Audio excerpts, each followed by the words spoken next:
My father said it was just a family dinner, an ordinary dinner, like the hundreds that had passed through this house during the 27 years I'd grown up in it. He told me to come home early. My mother texted to remind me to wear the cream-colored dress she liked. No one explained why. No one said there was anything special happening. And it was that very normalcy that made a chill run down my spine. When I opened the door, the house was brighter than usual. Every chandelier was lit. The dining table was covered with a crisp white cloth, the kind they only used on holidays.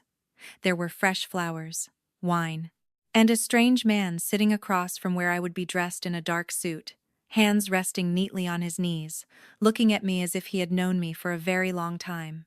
I smiled out of habit, the smile of a good daughter, a daughter who had been taught never to embarrass her parents in front of guests.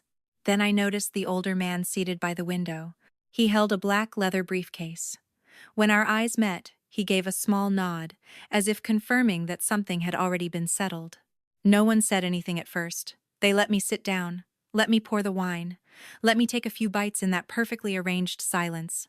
It wasn't until my father set his glass down, looked straight at me, and said, "We've already decided," that I understood I wasn't a guest at this dinner. I was the main course. They talked about my future the way people discuss a contract. Stability, honor. $40,000 framed as support between two families. The man sitting across from me remained silent, but there was no surprise in his eyes. He knew. They all knew. I was the only one who didn't. My father had said it was just a family dinner. His voice had been so calm that I almost blamed myself for the flicker of unease in my chest. 27 years in that house had taught me that my instincts were often labeled too sensitive. So I pushed the feeling aside, the way I always had. My mother told me to wear the cream-colored dress she liked. "So you look nice," she said. I didn't ask any questions. Good daughters don't ask too many questions. When I stepped into the dining room, everything felt brighter than usual. Every chandelier was on. The white tablecloth was pressed so flat it didn't have a single crease. Fresh flowers sat in the center, their sweetness almost suffocating. There were 2 extra place settings, 2 crystal glasses that were never taken out of the cabinet, and a stranger sitting there. He wore a dark suit, his back straight, fingers laced together as if waiting for his turn to speak. When I walked in, he stood up. He smiled. Not overly warm, not distant. Just enough to show that he had known he would be meeting me tonight. I looked around the table. My father didn't introduce anyone right away. My mother avoided my eyes. In the corner of the room, an older man set a black leather briefcase down on the floor. I knew he wasn't a relative. No one spoke during the first few minutes. Just the sound of cutlery against porcelain, wine being poured into glasses, and my heartbeat growing louder by the second. The silence wasn't natural. It felt like the pause before someone signs an important document. Then my father placed his glass down. The dry click echoed in the overly bright room. "We've already discussed everything," he said, as if I only needed to hear the outcome. My future was presented like an investment plan. A stable marriage, a $40,000 financial arrangement between 2 families. No one asked what I thought. No one waited for my agreement. I sat there with the faintest smile. The smile of a daughter accustomed to having decisions made for her. It wasn't until the door behind me clicked softly shut that I understood I hadn't been invited to this dinner. I was the reason for it. I don't remember when I put my knife down. I only remember the soft scrape of metal against porcelain quiet, but in my ears it sounded like something cracking. They spoke about me as if I weren't even there. My father mentioned the $40,000 in a calm, even tone, the way someone might discuss the price of a piece of land. My mother nodded, her eyes fixed not on me but on the wine swirling gently in her glass. The man across from me, my future groom, finally spoke. He said he appreciated the opportunity. Opportunity. The word landed on the table like a drop of cold water. I waited for someone to laugh. Waited for someone to say this had gone too far, that it was some kind of twisted joke, but no one laughed. The older man opened his black leather briefcase. He took out a neat stack of papers clipped together. I saw my name printed on them. They had prepared this in advance. This wasn't a sudden idea, not a spur-of-the-moment decision. It was a plan. My father slid the papers toward me. "It's just a formality," he said. "You'll understand later." I understood perfectly. I understood that this house, the place I once believed was the safest in the world, had become a negotiation room. I understood that love could be assigned a price. I understood that the word daughter could be replaced by a number. I looked at my mother. She still wouldn't meet my eyes. Her gaze passed over me as if I were a stranger. For one very small moment, I felt myself disappear. No one forced me by shouting. No one grabbed my arm. The pressure lived in the look of disappointment that would fall the moment I said, no. It lived in the familiar sentence. "Our family has sacrificed so much for you." The room was so quiet I could hear the tremor in my own breathing. And in that moment, I realized the most painful thing wasn't being sold. It was understanding that, to them, I had been ready to be sold for a very long time. I don't know when the dining room door was locked. Only when I stood up, meaning to step outside for air, did my hand touch the cold handle and it wouldn't move. A soft click sounded behind me. My father lowered his hand from the key. "Sit down," he said. Not loudly, not angrily, just an order delivered in the calm voice of someone used to deciding for others. I turned to look at him. Under the yellow light, his face remained composed. So composed that I suddenly understood. To him, this wasn't betrayal. It was the right thing to do. My mother gently placed her hand on my arm. Her touch was soft, warm, familiar, but that night, it felt less like comfort and more like a tether. "Don't make this difficult," she whispered. Difficult. I looked around the table. For the first time, the man across from me avoided my eyes. The officiant adjusted his collar. The black leather briefcase sat quietly on the floor, a silent piece of evidence. No one shouted at me. No one used force. But the room seemed to shrink. The air grew thick. Their gazes waited. Disappointment hovered, ready to fall the second I said no. That's when I realized they hadn't just locked the wooden door. They had locked my last escape from the role of the good daughter. For 27 years, I had been taught that family is always right, that sacrifice is a duty, that children should never bring shame to their parents. And tonight, every one of those lessons formed an invisible fence around me. So, I sat back down. Not because I agreed, but because I needed a few more minutes to keep my heart from breaking open in front of them. I heard the doorbell ring a second time. This time it was longer, more patient. No one in the room stood up. My father looked at me as if trying to read whether I knew something. My mother gripped the edge of the tablecloth. The man across from me frowned slightly. The officiant began gathering the papers, small movements that betrayed his unease. I took a slow breath. "I called," I said. No one understood at first. They just stared at me as if I had spoken a sentence that didn't belong in this family's language. "I called the police," I repeated, gently, like I was reminding them of an obvious fact. In that moment, nothing exploded. No shouting, no wineglass thrown to the floor, just a thick silence, so heavy I could hear the blood rushing in my ears. My father shot to his feet. "Are you crazy?" I shook my head. For the first time that night, I wasn't trembling. "I just don't want to be sold." The word sold drained the color from my mother's face. She opened her mouth as if to protest, but couldn't find a single word gentle enough to deny the truth. The knock came a third time, clear, firm. The older man with the briefcase was the first to stand. He looked at my father, his confidence no longer as steady as before. The officiant stepped back toward the window, clutching the folder as if afraid of being implicated.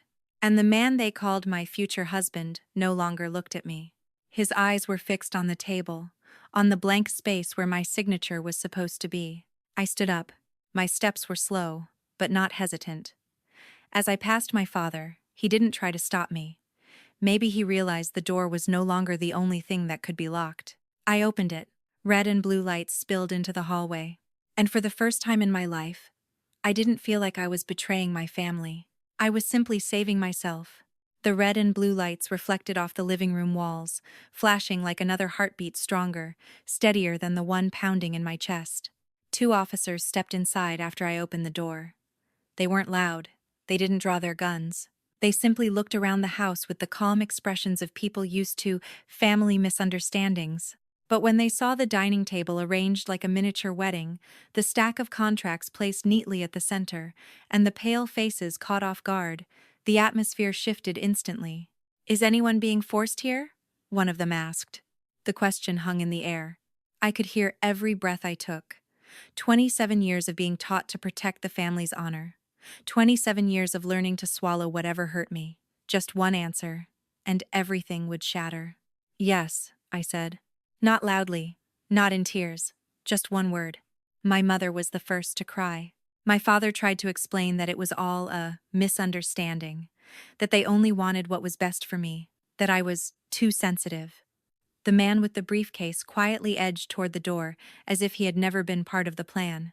And the man chosen to be my husband stood frozen, his eyes empty, as though he had just realized he had stepped into a play whose script was now being torn apart. One of the officers asked to see the documents. When he reached the clause about the $40,000 transfer, he looked up. His expression was no longer neutral. I didn't feel victorious. I just felt tired. Tired of having to call the police to prove that I have the right to decide my own life. Tired of realizing my family had gone this far. When the officers suggested I step outside to speak privately, I followed them. Behind me, the house was still brightly lit. But for the first time, I no longer belonged to that light. I stood on the porch, the night wind cutting cold across my bare shoulders, and yet I wasn't trembling anymore. One of the officers asked if I wanted to file a formal complaint. He spoke slowly, carefully explaining my rights, reminding me that forced marriage is something the law can act against. Every word landed with clarity, nothing like the vague, "it's for your own good," phrases I had heard my entire life. I looked through the glass window. Inside, my mother had collapsed into a chair, her face buried in her hands. My father was still trying to explain something to the other officer, carrying himself like a man who believed he was being misunderstood. The man with the briefcase had disappeared, and my future groom stood alone by the dining table, surrounded by half-finished glasses of wine. It looked like a stage after the audience had gone home. "Do you want to go back in there?" the officer asked. It took me a few seconds to understand the question. Go back. Back to the room where my future had just been given a price. Back to the table where my name sat beside the number $40,000. Back to the eyes that once believed they had the right to decide for me. I shook my head. No. The word came out softer than I expected, but it carried the weight of 27 years. I didn't hate them. That was the hardest part. I knew they believed they were right. They believed this marriage would bring stability. They believed that money would solve the family's problems. In their logic, I was simply the most reasonable sacrifice. It was just that, for the first time, I refused to be that reasonable choice. The officer handed me his business card. He said that if I needed a temporary place to stay, they could help. If I wanted a protection order, they would guide me through the process. Those options opened up in front of me, not like a contract, but like doors. I stepped down from the porch. Behind me, the house was still there, but the feeling of being owned was not. That night, I didn't just escape a marriage. I escaped the role of a daughter who had to repay a debt with her own life. I didn't go home that night. I sat in the police car for a long time, not because they were keeping me there, but because I didn't know where else to go. My phone kept vibrating. My mother's name lit up, then disappeared. Then my father. Then an unfamiliar number I knew was his. I didn't answer. The city at night was as loud as ever. Cars rushed past, streetlights stretched into the distance, apartment windows glowed where people were eating dinner, arguing, loving, living their very ordinary lives. I wondered how many of them knew what it felt like to be placed on a table like something with a price tag. I opened the photo gallery on my phone. Birthday pictures. Family photos taken in front of the house every Lunar New Year. I looked at my face in them, always leaning slightly toward my parents, always smiling just enough, always looking like I belonged there. And I realized something painful. I had tried so hard to be loved in the way they wanted. I studied the major they chose. I turned down relationships they didn't approve of. I came home on time. I didn't argue. I didn't embarrass them. And in the end, the reward for all that obedience was a marriage contract prepared in advance. My tears didn't come in sobs. They fell slowly, quietly, as if even my body had learned not to cry too loudly. A friend came to pick me up close to midnight. When I stepped out of the car, she didn't ask many questions. She just held me tightly. That hug came with no conditions, no negotiations, no price attached. In her arms, I finally allowed myself to shake. I don't know what tomorrow will look like. Maybe my family will call me a traitor. Maybe they'll say I humiliated them in front of outsiders. But for the first time, that fear is no longer bigger than the fear of losing myself. And even though it hurts, I know I made the right choice. The next morning, I woke up on my friend's sofa. Sunlight filtered gently through the thin curtains, far too soft for what had happened. For a few seconds, I forgot. Then the memories rushed back. The brightly lit dining table, the stack of contracts, the $40,000 figure, the doorbell, the red and blue lights flashing against the walls. My phone showed 17 missed calls. A message from my mother. "What you did has ruined this family." A message from my father. "You made everything worse than it needed to be." I read each word slowly. There was no apology, no question asking if I was okay. Just concern about reputation, about money, about a relationship that had fallen apart. I realized nothing had really changed. In their version of the story, I was still the one at fault. I sat up and looked around the small but warm room. A glass of water sat on the table, left there for me. A blanket had been pulled up to my shoulders at some point during the night. Those small gestures asked for no recognition. They didn't come wrapped in sacrifice or reminders of obligation. I opened my email. A copy of the contract from last night was there. I had sent it to myself before leaving the house. Seeing my name printed on it no longer made me feel numb. It made me angry. Not an explosive kind of anger, but a steady one enough to keep me standing. I hadn't just escaped an arranged marriage. I had looked directly at the truth. That love can come with conditions, and that family does not always mean safety. I don't know how long it will take before I can speak to them again. But I know one thing more clearly than ever. If I have to choose between being a good daughter and keeping myself, this time, I choose me. 3 days later, I went back to that house. Not to apologize, not to reconcile, just to collect the things that belonged to me. The door opened more slowly than I remembered. My mother stood there, her face tired, as if a few nights had aged her by years. She avoided my eyes at first, then said softly, "Come in." The house was the same. The familiar scent of floor cleaner, the wall clock ticking steadily. But something felt off, as if the family portrait on the wall had been knocked slightly out of alignment.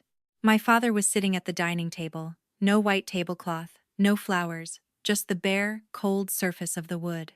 "How far are you planning to take this?" he asked, without looking at me. I set my car keys down on the table. The sound was small, but clear. "I'm not taking this anywhere," I replied. I just didn't agree.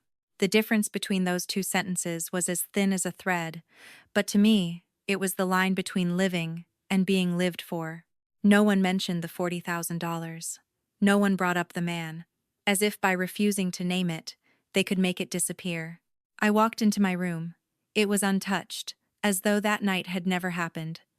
The wardrobe, the desk, the books I used to read under the late-night lamp. I pulled out a suitcase and began folding my clothes, one piece at a time. With each fold came a quiet acknowledgement. I no longer belonged here in the same way. When I stepped back into the hallway with my small suitcase, my mother was standing there. She wanted to say something. I could see it in her eyes, the conflict between love and the belief that she had done the right thing. But I didn't wait. I pulled my suitcase across the threshold. The afternoon sunlight fell directly onto my face. This time, no one locked the door behind me. And no one has the right to lock my life away ever again.